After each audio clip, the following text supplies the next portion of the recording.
بطول باش و پنہا شوازی عصر کہ در آغوش شبیر بگیری، اے مسلمان عورت بطول بن جا، زہرا بن جا، اور اس عصر سے پنہا ہو جا، چھپ جا، علیحدہ ہو جا، تاکہ تیرے آغوش میں حسین جیسا بچہ پیدا ہو۔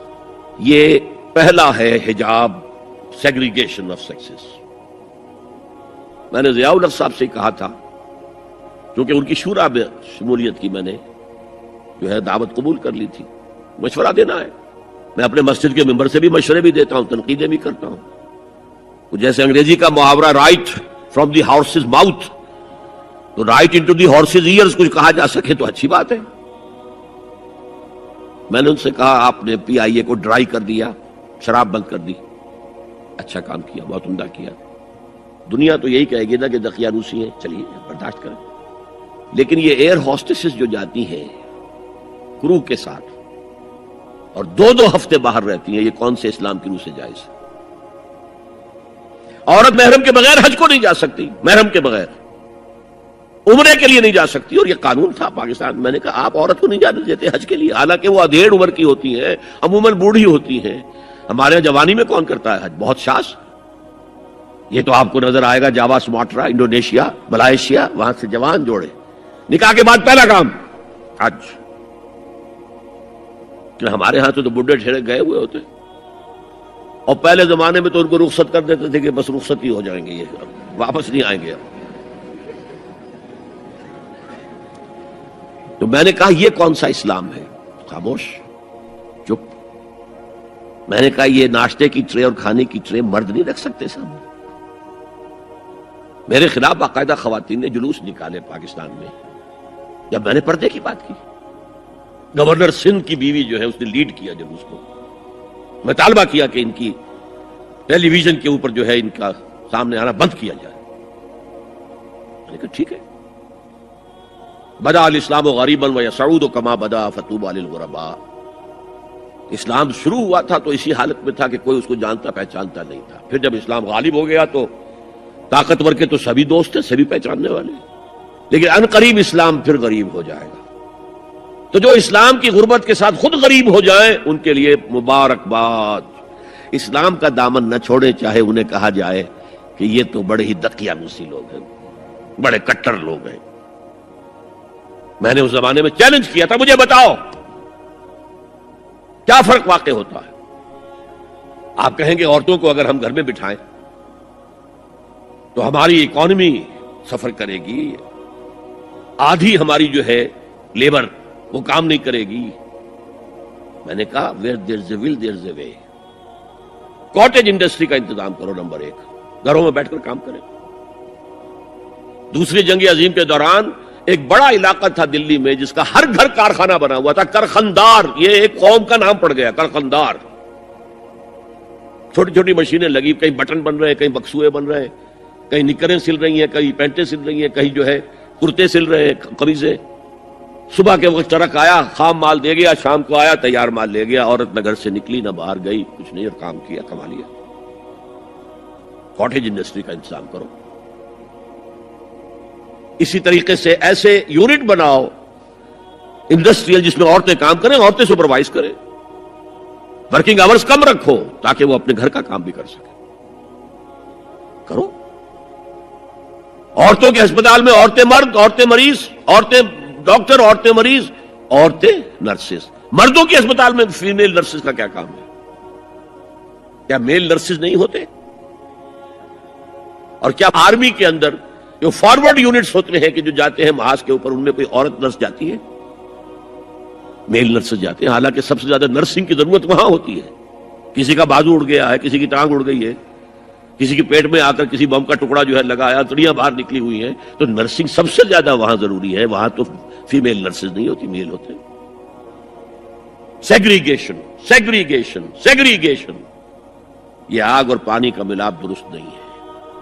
تو بڑا، سب سے بڑا پردہ لونڈیوں کے مسئلے کی وضاحت۔ سوال نمبر 1 اکبر علی صاحب ہے، یہ اکبر علی بیگ۔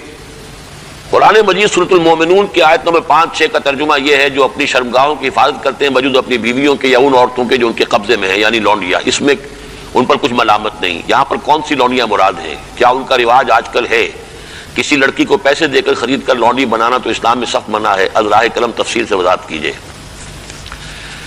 دیکھیے، اسلام میں صرف ایک نوعیت کا غلام یا لونڈی جائز ہے، اور وہ ہے اگر جہاد فی سبیل اللہ ہو اور اس میں پی او ڈبلیوز کی حیثیت سے جو کہ کمبیٹنٹ جو کہ واقعتاً جنگ میں حصہ لینے والے ہیں، مرد اور عورتیں، تو جن کو آج کل پی او ڈبلیو بنا لیا جاتا ہے کہ وہ جو ہیں پرزنرز آف وار، ان کو اسلام نے اجازت دی ہے کہ بجائے اس کے کہ مستقل اس وہ کنسنٹریشن کیمپس میں پڑے رہیں، وہ اس میں ان کو اسلامی معاشرے کے اندر جذب کرنے کے لیے ان کو تقسیم کر دیا جائے لوگوں کے اندر.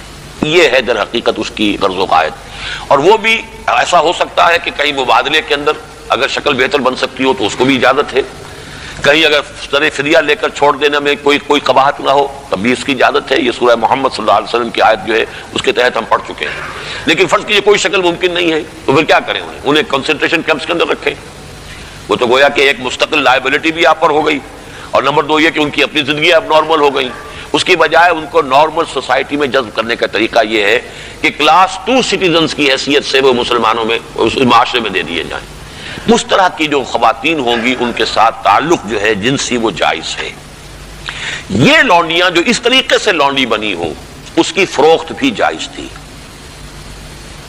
کسی آزاد مرد یا عورت کو پکڑ کر لونڈی یا غلام بنا لینا حرام مطلق ہے. یعنی جو کیا تھا انہوں نے امریکنز نے کہ افریقہ سے پکڑ کر لوگوں کو جو ہے وہ جال ڈالا اور آدمی کو لیا اور لے کر لے گئے اور زنجیروں میں جکڑ کر امریکہ میں لے گئے اور پھر انہوں نے غلام بنا کر رکھا. یہ حرام مطلق ہے. اسلام کی تاریخ اس نوع کے کسی بھی غلط حرکت سے بالکل پاک ہے، خالی ہے، صرف جنگ کے اندر. اور اس کا بھی میں نے آپ کو بتا دیا کہ یہ سارے اگر اس میں آپشنز نہیں ہیں تو پھر یہ کہ آپ انہیں غلام بنا سکتے ہیں اور ان کی پھر فروخت بھی ہو سکتی ہے. یہ ہے جو میرے علم میں ہے.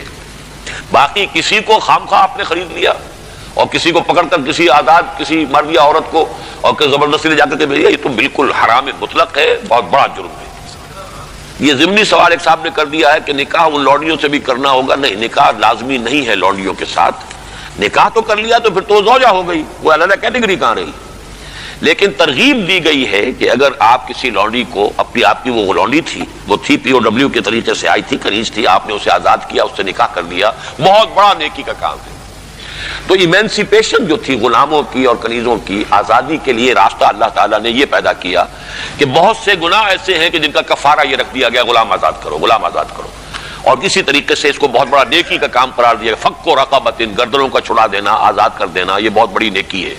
تو اس حوالے سے اس کا معاملہ. اسی طریقے سے کسی لونڈی کے ہاں سے اولاد اگر ہو گئی تو اب وہ ام ولد ہو گئی، اب وہ لونڈی نہیں رہی، ام ولد ہو گئی، اسے فروخت آپ نہیں کر سکتے، وہ آپ ہی کے ہاں رہے گی.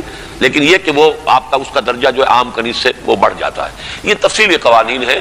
اصولی سوال جہاں تک تھا اس کے حد تک میں نے عرض کر دیا ہے کہ اسلام میں یہ راستہ اب بھی کھلا ہے. اور اس کی حکمت کیا ہے اس پر میں بھی بہت غور کرتا رہا، اس لیے کہ بظاہر تو عام خاص طور پر آج کل کے حالات میں یہ چیز جو ہے ذہن انسان کا اس کو قبول نہیں کرنے کو تیار ہوتا کہ اس طرح کا معاملہ بھی ہونا چاہیے. لیکن میں یہ سمجھتا ہوں کہ وہ جو جہاد فی سبیل اللہ آخری دور میں ہونے والے ہیں، جن میں کہ حضرت مہدی اور حضرت عیسیٰ علیہ السلام کا معاملہ بھی ہوگا، اس میں سمجھتا ہوں یقیناً کوئی ایسے مراحل آئیں گے کہ جہاں اس انسٹیٹیوشن کو انووک کرنے کی ضرورت پیش آئے گی. اس کے لیے کہ اس کا راستہ شریعت کے اندر باقی رکھا گیا، کھلا رکھا گیا، اگرچہ اس کے بڑی پابندیاں لگا دی گئیں. یہ بھی ہے کہ غلام کو وہی کھلاؤ جو خود کھاتے ہو، وہی پہناؤ جو خود پہنتے ہو. کام کا بھی بوجھ اس پر اتنا زیادہ نہ ڈالو کہ جس کا بہت مشقت والا ہو جائے. کوئی بہت سخت کام ہے تو تم خود بھی اس کے اندر شریک ہو جاؤ اس کے ساتھ. یہ ساری چیزیں ہیں. ان کے ساتھ نیک سلوک کرنا، اچھا سلوک کرنا. اسی کا نتیجہ یہ ہے کہ عالم اسلام میں ایک دور ایسا آیا کہ مشرق و مغرب میں سب سے بڑی حکومتیں جو تھیں وہ غلاموں کی تھیں. یہ خاندان غلامہ کون تھے جو ہندوستان کے اندر پہلی حکومت بنی اسلامی؟ قطب الدین ایبک کون تھا؟ التتمش کون تھے؟ ملبن کون تھا؟ یہ سب کون؟ سپکدگین کون تھے؟ الکتوین کون تھے؟ یہ خود محمود غواری کون تھے؟ محمود غزنوی. یہ سب کے سب غلام تھے. اسی طریقے سے ممالک کی حکومت مصر میں، ہندوستان میں خاندان غلامہ اور ممالک مملوک کی جمع، مملوک غلام کو کہتے ہیں. تو ممالک کی حکومت مصر میں عالم اسلام کی دو عظیم ترین حکومتیں غلاموں کی تھیں. اس لیے کہ غلاموں کو وہ سٹیٹس دیا اسلام نے اتنے اونچے، اور ایسے ایسے غلام جو اتنے بڑے اساتذہ بن گئے کہ شہزادے ان کی جوتیاں سیدھی کرنے کو اپنے لیے فخر سمجھ رہے ہیں، اس لیے کہ عالم دین بن گئے، اتنا بڑا علم انہوں نے حاصل کر لیا کہ اب وہ جو شہزادے جو ہیں وہ ان کی خدمت کر رہے ہیں۔ تو اسلام نے اس کے لیے بڑا حکیمانہ انداز اختیار کیا ہے۔ ایک یہ کہ پہلے ان کو بڑے نیچرل انداز میں معاشرے کے اندر جذب کر دیا جائے، بجائے اس کے کہ نارملی وہ کنسنٹریشن کیمپ کے اندر پڑے ہوں اور سڑ رہے ہوں، وہاں پر ان کی زندگی نہ زندوں کی ہے نہ مردوں کی ہے، اس کی بجائے یہ شکل اختیار کر لی گئی، ان کے ساتھ حسن سلوک کی ترغیب دی گئی، ایمنسیپیشن کے راستے کھول دیے گئے۔ باقی اس انسٹیٹیوشن کو بالکل ختم اس لیے نہیں کیا گیا میرے نزدیک واللہ عالم کہ اس انسٹیٹیوشن کو انووک کرنے کی ضرورت پیش آئے گی آخری دور کی جنگوں میں، واللہ عالم۔ کہ ایمان دل میں آ گیا تو ایک کشاکش اندر شروع ہو جائے گی۔ میں اگر فرائیڈ کی اصطلاح استعمال کروں تو ایگو اور ایڈ یا لبیڈو میں تصادم ہوگا۔ آپ کے نفس کی خواہش کچھ اور ہے، ایمان کہتا ہے غلط، کشاکش ہوگی کہ نہیں؟ یہ اندرونی جہاد ہے اپنے نفس کے خلاف۔ جیسے فرعون نے کہا تھا الیس لی ملک مصر وہذہ الانہار تجری من تحتی، کیا میں بادشاہ نہیں ہوں مصر کا؟ مصر کی حکومت میری نہیں ہے؟ اور کیا یہ ساری نہریں جو ہیں میرے نظام کے تحت نہیں چل رہی؟ اسی طرح برا نہ مانیے، ہمارا نفس کہتا ہے یہ جسم میرا ہے، میری ملکیت ہے، اٹس مائی ڈومین، میری خواہش پوری کرنی ہوگی۔ جیسے اس نے کہا میں نہیں جانتا کوئی خدا ہے میرے سوا اور میرے اوپر، میں نہیں مانتا۔ نفس بھی کہتا میں نہیں ماننے کو تیار، کیا حلال ہے کیا حرام ہے، کیا جائز ہے کیا ناجائز، میری خواہش پوری کرو۔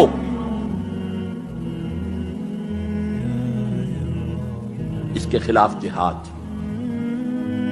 یہ پہلی منزل کا جہاد ہے۔ اور آپ کو معلوم ہے 3 منزلہ عمارت ہے، تو بلند ترین تو ہے تیسری منزل، اہم ترین ہے پہلی منزل۔ پہلی منزل بنے گی تو دوسری بنے گی، دوسری ہوگی تو تیسری بنے گی۔ پہلی منزل یہ ہے اور اہم ترین یہ ہے۔ اسی لیے مولانا روم نے کہا نفس ماں ہم کم طرز فرعون نیست، میرا نفس بھی فرعون سے کم نہیں ہے، لیکن ایراعون نیست، اس کے پاس لاؤ لشکر تھا، اس نے زبان سے بھی کہہ دیا تھا انا ربکم الاعلی، میں ہوں خدا۔ میرا نفس بیچارہ اس کے پاس کوئی لاؤ لشکر نہیں، زبان سے تو یہ کچھ نہیں کہتا، اندر یہی کہتا میں بادشاہ ہوں اس وجود کا، میری مرضی پوری۔ اسٹرگل اگینسٹ دس بیسر سیلف، ایک سیلف ہے اونچی سیلف، خودی، انا، ایگو، اور ایک ہے یہ بیسر سیلف، یہ ہماری جبلتیں جو ادھی بہری ہیں، جو حلال اور حرام سے انہیں کوئی غرض نہیں، ان کے خلاف جہاد کرنا۔ آپ نے فرمایا صلی اللہ علیہ وسلم المجاہد من جاہد نفسہ، اصل مجاہد وہ ہے جو اپنے نفس کے خلاف جہاد کر سکے۔ تمہارے اندر یہ دشمن تو بیٹھا ہوا ہے، تکڑا ہے، تمہیں کنٹرول کرنا، چلے وہ باہر کے دشمنوں سے جہاد کرنے کے لیے۔ تم نے ٹانگے کو گھوڑے کے آگے باندھ دیا۔ اور ایک دفعہ حضور سے پوچھا گیا ایو الجہاد افضل یا رسول اللہ، اے اللہ کے رسول سب سے افضل جہاد کون سا ہے؟ فرمایا ان تجاہد نفسک فی طاعت اللہ، اپنے نفس کے خلاف جہاد کرو، اسے اللہ کا مطیع کرو۔ یہ جو اندر کی کشمکش ہے، کشاکش ہے، یہ جہاد فی سبیل اللہ کا نقطہ آغاز، اللہ کا مطیع بنانا ہے نفس کو۔ اس کے ساتھ 2 سب لیول اور ہیں۔